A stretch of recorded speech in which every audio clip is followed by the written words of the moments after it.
Suivez tous les marchés financiers avec CMC Markets France. Avec CMC Markets, tradez les CFD sur indices, devises, matières premières et actions 24 heures sur 24. CMC Markets, un des leaders mondiaux du trading de CFD Forex depuis 1989.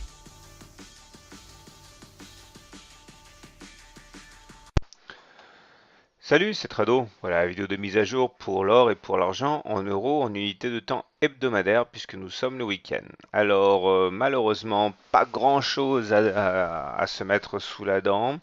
Nous sommes toujours en train d'essayer de maintenir, de préserver les 61,8% de retracement de Fibonacci. Je récapitule pour ceux qui ne connaissent pas.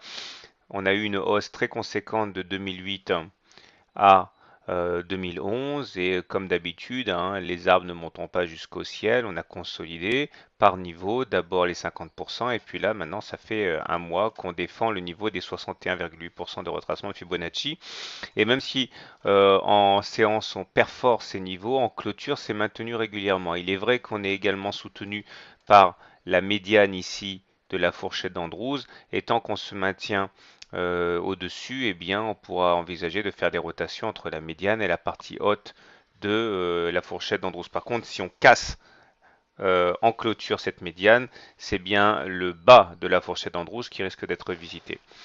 Ce qui est positif, malgré tout, c'est la présence d'une double divergence haussière sur le stock et sur le momentum, puisque sur ces deux indicateurs, on n'a pas fait de plus bas au moment où on en faisait sur l'indicateur.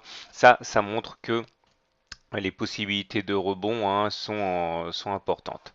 Si on bascule maintenant du côté de l'or libellé en euros, voilà ce que l'on peut en dire. Alors, comme on peut le voir ici, la zone de support a été sollicitée la semaine du 15 avril, mais pas cette semaine-ci. L'attaque a été moins féroce sur l'or qu'elle n'a été sur l'argent.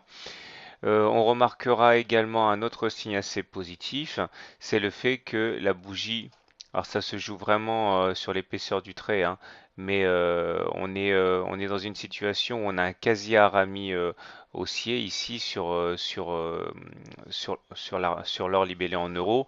Alors, ce qui est intéressant, c'est qu'il y a vraiment une velléité haussière et qui nous permet de réintégrer les Bollinger parce que le problème, c'est que lorsqu'on fait un T1, comme ça a été le cas la précédente semaine, eh bien, il y a des chances pour qu'on fasse un T2 sur une deuxième clôture en dessous de la Bollinger, comme c'est le cas ici par rapport à cette séance-là. Mais aujourd'hui, cette semaine, la contre-attaque a été plus forte et on a réussi à éviter ça. Donc ça, c'est pas mal du tout.